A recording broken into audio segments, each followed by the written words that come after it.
Hello, everyone. Welcome back to another episode of Reversing Hashimoto Show. I'm your show host, Dr. Anshul Gupta, a functional medicine MD, which is helping people reversing their Hashimoto's worldwide. And today we have a very special guest with us, Julie Michelson. Julie, let me introduce you first to our audience before we jump into a very great discussion that we are having today about how toxins are related to Hashimoto's, and more importantly, what you can do to lower the burden of toxins in your environment. So, Julie Michelson is a national board certified functional medicine health coach. She's a best selling author, international speaker, and the host of the Inspired Living with Autoimmunity podcast. She's a founder of Julie Michelson Coaching and the co founder of Navigate Wellness. Through a journey of overcoming more than a decade of decline with rheumatoid arthritis and Hashimoto's disease, she became passionate about functional medicine and using lifestyle to create healing. Julie is an expert in supporting others achieve the changes necessary to experience true wellness. That is so great, Julie, with the kind of work that you're doing. Welcome to our show. Thank you for having me. I'm really thrilled to be here. Absolutely, yes. I'm so thrilled, and this is such a coincidence that we were just talking about what diseases and things and struggles you have gone through in your life, especially dealing with multiple autoimmune diseases, not just one. And I'm sure a lot of people who are listening over here are interested in hearing your story of overcoming rheumatoid arthritis and Hashimoto's disease. So please, why don't you start with your story? Sure, absolutely. Like so many of us, I did not wake up one morning as a little girl and say, I want to be a health coach. I was in my early 30s, newly single mom, 3 young kids, had recently relocated to beautiful Colorado. And pretty quickly in my, often, especially with Hashimoto's, but most autoimmunity can take a long time for people to find answers. And I was not in that box. I got diagnosed pretty quickly, which felt like a gift at the time. In hindsight, different story, but was diagnosed initially, as you mentioned, rheumatoid arthritis. I was having joint pain. I was fatigued. And it was actually that overwhelming fatigue is what sent me looking for answers. The joint pain, I was, well, like so many of us, explaining away. It started in my feet, and I was in Colorado and I was hiking, and I was always explaining that away. But when the fatigue hit so hard that I couldn't be the kind of mom I wanted to be, I knew something was really wrong. And that's what sent me looking for answers. Unfortunately, although I felt lucky to get diagnosed so quickly, I was told I couldn't heal, and I believed it.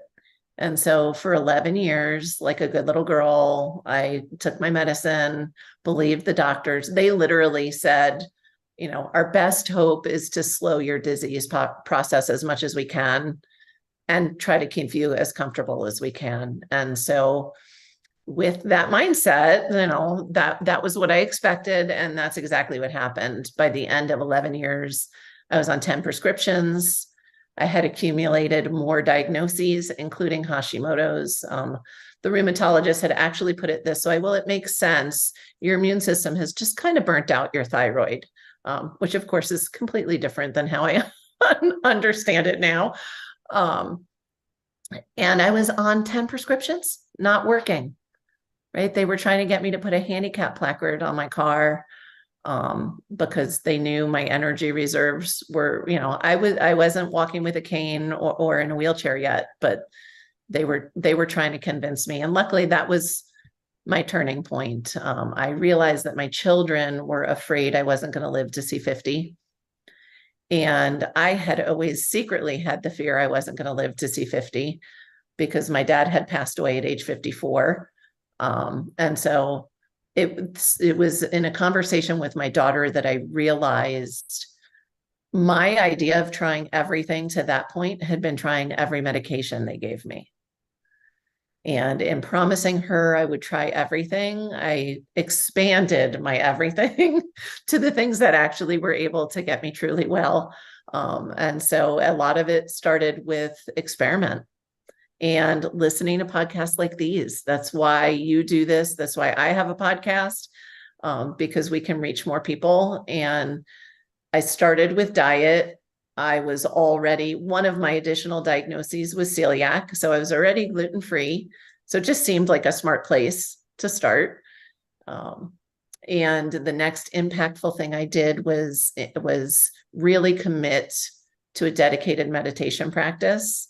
And I wasn't scientific. I was doing more than one thing, at once. But as you know, and your listeners know by now as well, it's never just one thing.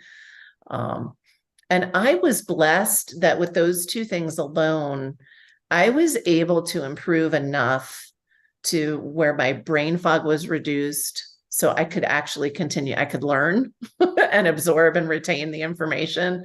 Energy got a little better, pain improved. That needle really started to move for me, even though I still hadn't heard anybody talk about toxins yet and how they play into autoimmunity, Hashimoto's, and just chronic illness in general. And so I see it now day in, all of us, even everybody, somebody who, is lucky enough never to have had a diagnosis, they think they feel amazing. We all have to be working on reducing our toxic burden. But if you have Hashimoto's or autoimmunity, even if you have other drivers, toxicity is one of them as well, for sure.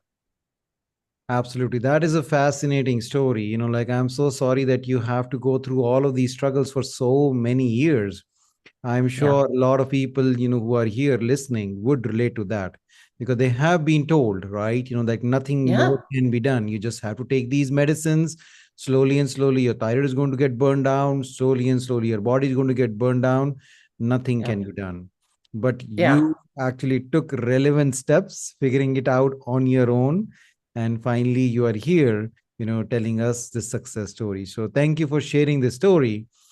So now let's delve into these world of toxins because still a lot of people, do not believe that toxins play such a big role in autoimmune processes.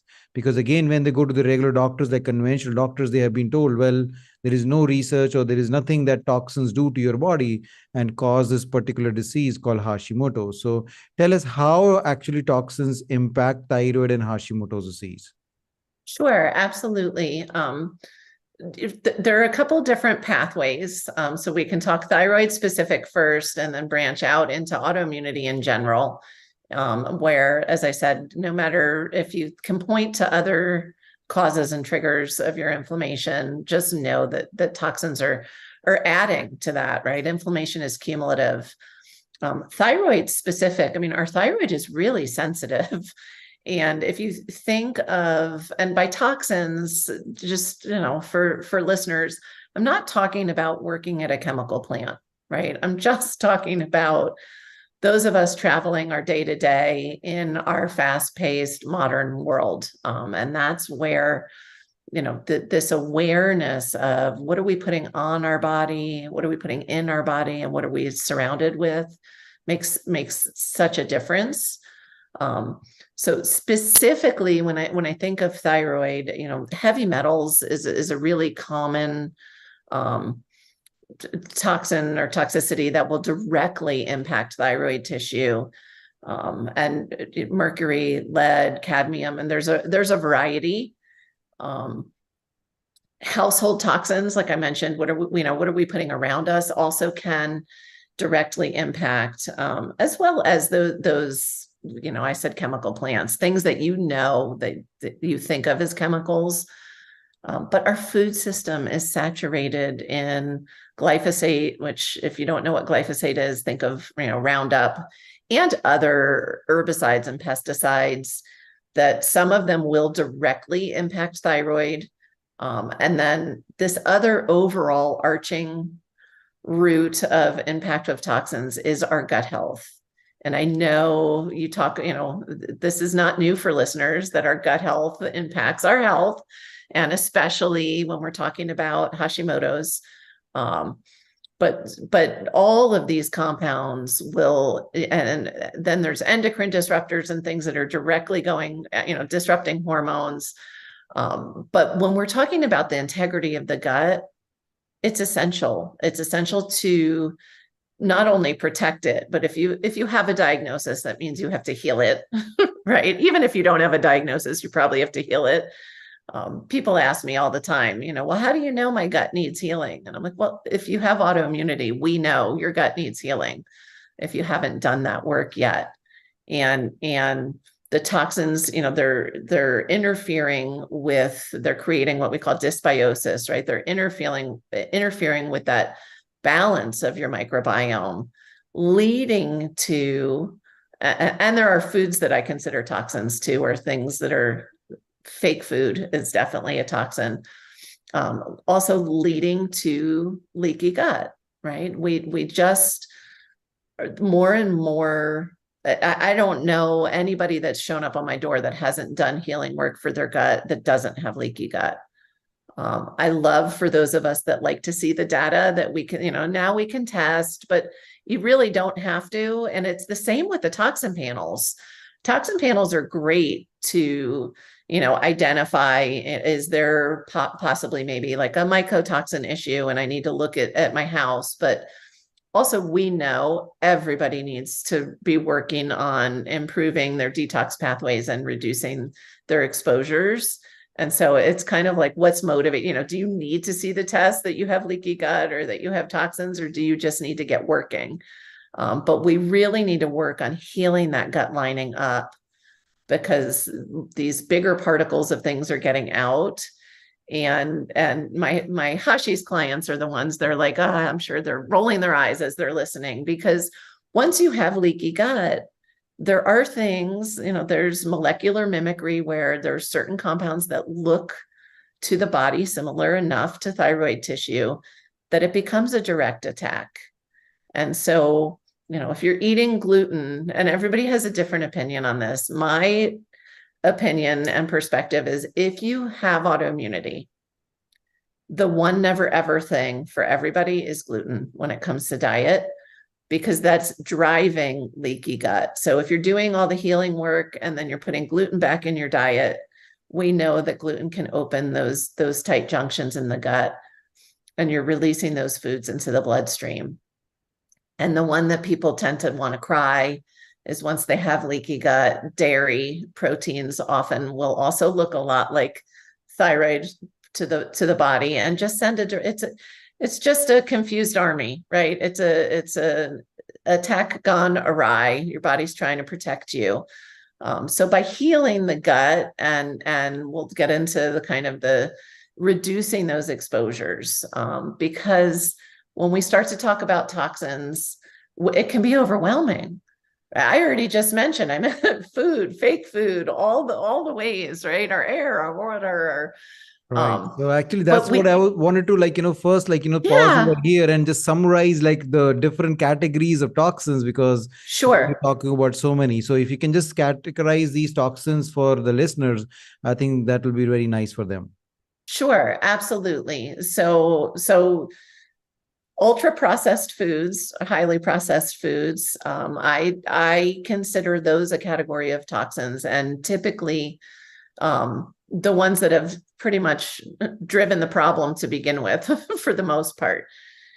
Because and then unfortunately you can't separate, there's overlap in all the categories, right? So when we're talking about food, then we're talking about glyphosate and pesticides and chemicals.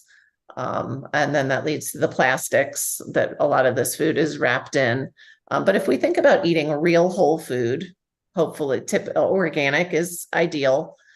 And then really anything that answers those questions, what's going on my body. So our personal care products, and it almost doesn't, we can go through all of the categories I mentioned, from chemicals to heavy metals to endocrine disruptors, are in those personal care products if we're not making informed choices. And our skin is our biggest organ. It's absorbing. So just think about, would I put this on my thyroid? then don't put it on your skin. If the answer is not yes, it doesn't. I don't eat my skincare products, but I could, and they're not toxic.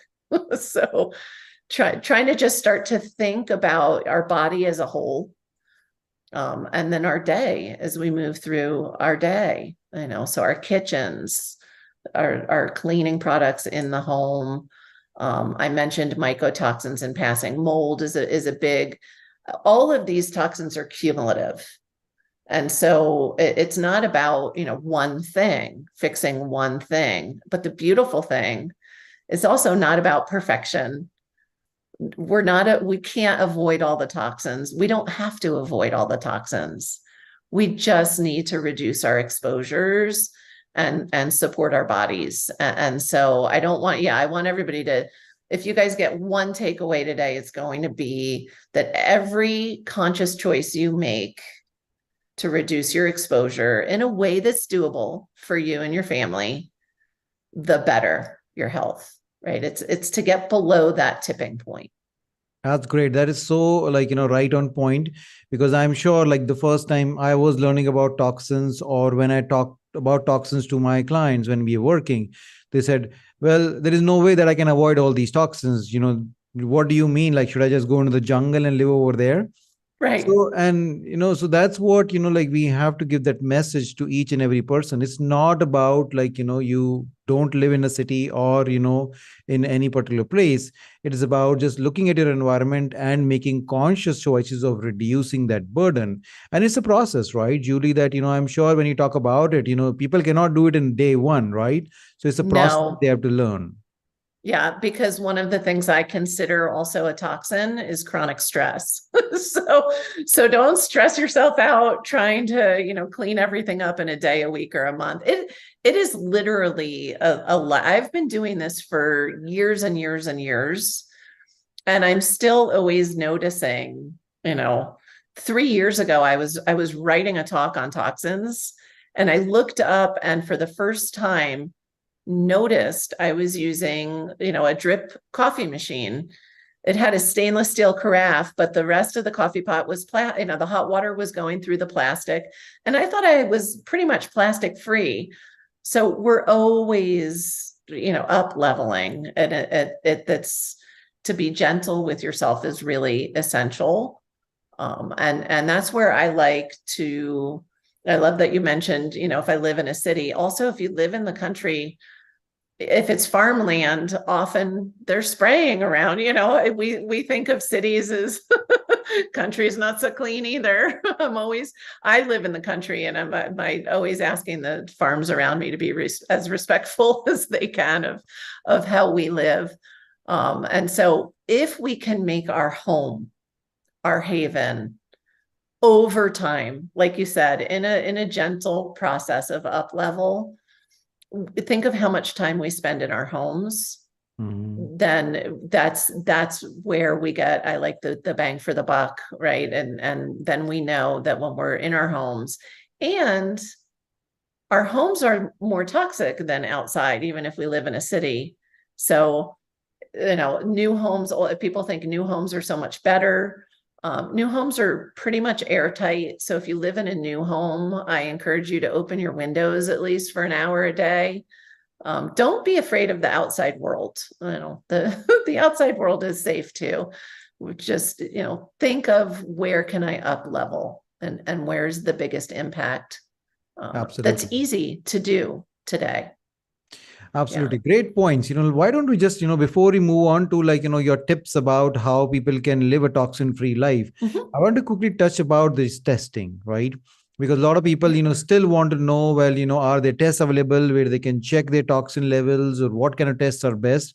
So I know it's a big topic in itself, but, what is your take on testing about toxins? Just kind of shed some light on it. Absolutely. And again, here's where everybody might have a different opinion. Not everybody, but there are, when it comes to toxin testing, and I'm a data geek. So I love to see, and I do testing on myself as well. So I mentioned that this is important to hit on too. We have a lifetime of accumulating toxins, especially those of us that are genetically not good detoxers. And so just like cleaning up your environment is a process, reducing your toxic burden in your body takes time. So I've known for years that I've been, even before I knew toxins were an issue with my autoimmunity, I was avoiding plastic, I was eating organic. I still have high levels of certain things. For me, my drivers were heavy metals and mycotoxins. And so I like testing personally because I like to know what I'm doing is working. But don't test and then retest in a month. Again, and we can touch on that, but detox needs to be a slow process so that you don't make yourself sicker. And what do you use for the testing methods, like hair, Yeah, blood, urine? Which one is your favorite? I use urine. It's interesting. I've had blood tests throughout my life that checked for mercury. But the issue with the blood test is it's testing what is in your blood right now, right? It's a snapshot in time when you do that blood draw. And because the body is brilliant and it likes to tuck toxins away in tissue where it feels like it's safer, that's not going to show up on a blood test. And so you're not getting a true picture on a blood test. So I prefer urine. And then there's the debate if you're doing urine, if you're working with a practitioner, we often do like to use a chelating agent the night before you collect your urine, because again, a lot of us are good at hiding our toxins. And so I love for clients to really, to get them to excrete and really see, although I will say, because I do work remotely and I've had plenty of people do a toxin panel without any kind of chelating agent. I've never had one come back clean.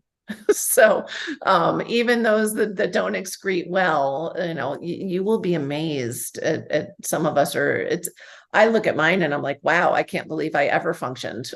It's really, but I do like it for knowing, what, especially if mold or mycotoxins might be part of the problem.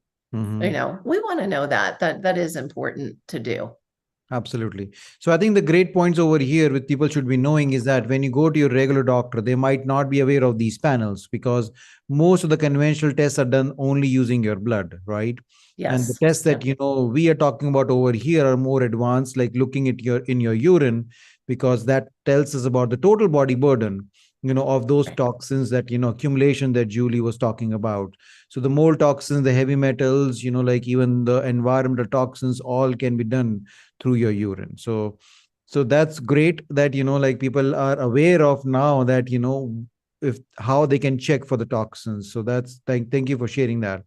Of So course. yeah, so now I think obviously most people will be interested in knowing more about, like, okay, well, you talk about toxins and I, let's say, I have toxins, so how can I live toxin free world?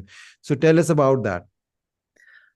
You can't you can't live toxin free because I'm guessing even in the jungle at this point that's not but reducing the burden, again, I start in the home, and like you mentioned, it's a process, right? I like to start, and I always say, as we're learning, because again, it can be overwhelming, um, like you mentioned, you don't need to clear out everything in one day, right? And so, first of all, aside from the stress, it would be very expensive too.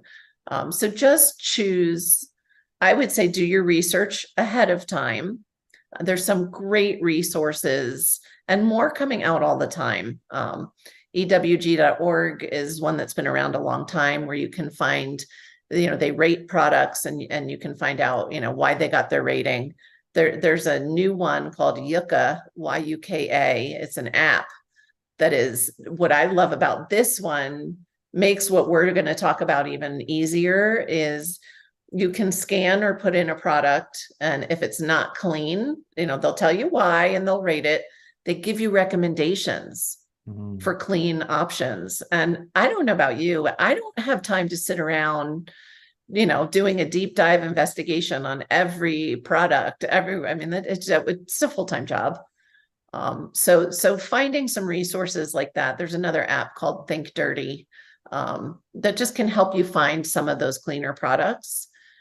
And I like to start with toothpaste. I don't know why. It's just become, I like starting in the bathroom, and toothpaste and deodorant. Literally, if you up level those two things, you're making a huge impact, right? If you're getting the fluoride and the sweeteners and the chemicals out of your toothpaste and getting the aluminum and the fragrance out of your deodorant, that right there is a game changer. It Really. is. The problem is that, I have several people who have come back to me saying that, especially females, because they're so much, like conscious about, their bodies, that we cannot find this good deodorant which is without aluminum and still smells good and, like kind of controls it. So do you have any recommendations for any companies for that? You know what? This is such a perfect topic for this conversation, because as you do your detox work, you're not going to smell. Now, that's a process. And I'll share probably way too personal. I'm sensitive to nightshades. I allow myself to have them once in a while. If I eat peppers, I can get away with it one time. If I eat the leftovers the next day, I get the worst body odor you would not believe somebody my size could have. Like it's a detox pathway, right? So if you don't want to block your sweat with an antiperspirant because you need that detox pathway open. But B, if it's stinky when you're sweating, that is your body excreting toxins. And as you clean up toxins and diet, that does change. That being said, we have body chemistry. And so my deodorant, if I remember to wear any, may not work for you. And so as far as a set brand, I like Primal Life Organics. I love companies that everything they make is clean. And so I tend to kind of gravitate toward, I don't want to have to research every product a company makes. That's one. There are more and more clean ones, but I say read your label and look for that word fragrance. I had a client that was using the crystal deodorant, which is a clean, but they were using the lavender, assuming that it was, scented with essential oil because it's supposed to be a healthy thing, and it has fragrance in it. So that's in particular, deodorant is one that you may have to try a few to find the one that mixes the best with your body chemistry. And that's a great point over here that, lot of people don't know is that, like the skin chemistry is also determined of what kind of microbiome is present on your skin, right? So obviously, everybody has different microbiome on their skin. That's the reason, people also smell differently. So I think a very important point you put up is that, don't get first bothered about, if you have a body odor, try to find one which works for you, but also working on your detox will actually help improve it. So I think I like that concept, of working on an inside out approach rather than the other way around. And that will give you a more lasting relief. So that's great. One important point, like obviously over here is that, once people start listening to this, they might just want to go online and want to buy like a detox kit or something. So what's your take on that, of detoxifying through these programs or protocols that a lot of people are selling online? Yeah. That scares me.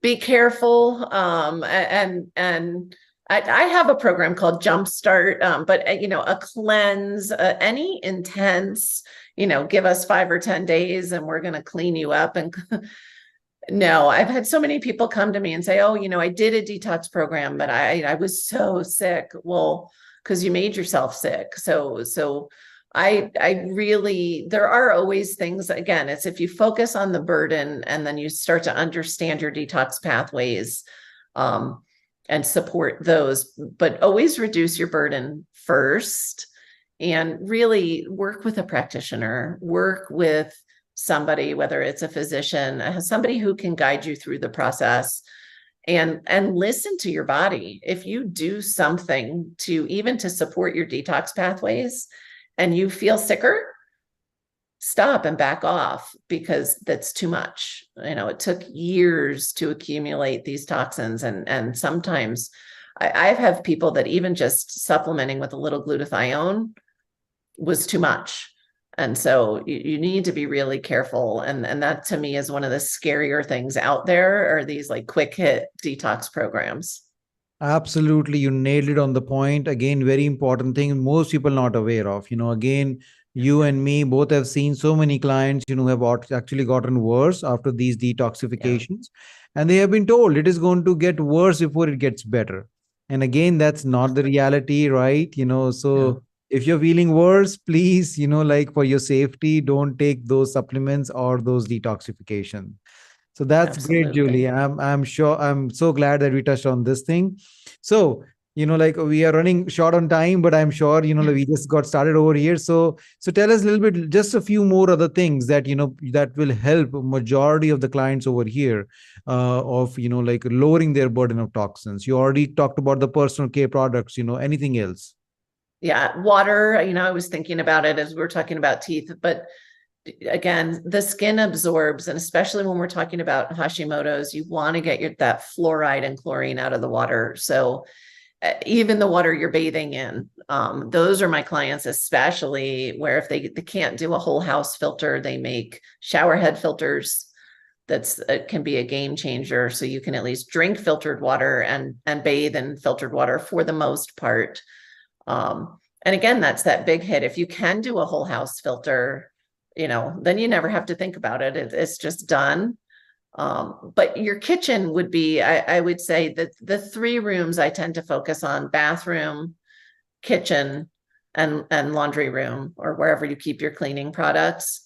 So for the biggest hit in each, bathroom, again, I would focus toothpaste and deodorant or antiperspirant. Laundry room, up level your detergent.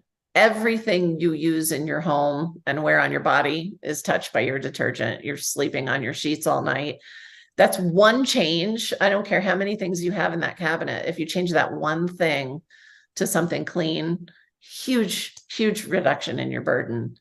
And then kitchen, again, the list is, that's another area where we're trying to do good things. And sometimes we miss the mark. But if you start by focusing on, starting to trade out your plastic for glass. And even with the glass containers, just never ever put that plastic lid on when your food is hot. And just, it's the slow training of the up levels, and then you can move into getting rid of your nonstick pans, swapping those out. And like, plastic spoons. I mean, again, it's as you start to clean up, you realize there's more and more, and you don't have to fix all of it at once. It's every change makes an impact. Absolutely. Again, that's so great to know. I think that's reassuring for a lot of people who just wants to kind of say that, thank you so much for telling me all these steps, which are easy to do. Like, most people can implement these steps, like, today itself, at least start working on them and kind of, lower their burden of toxins. So thank you so much. So Julie, tell people where they can find you and what kind of work you are doing so they can actually learn more. Yeah, absolutely. The best place to find me, because I like shortcuts, is jm.coach.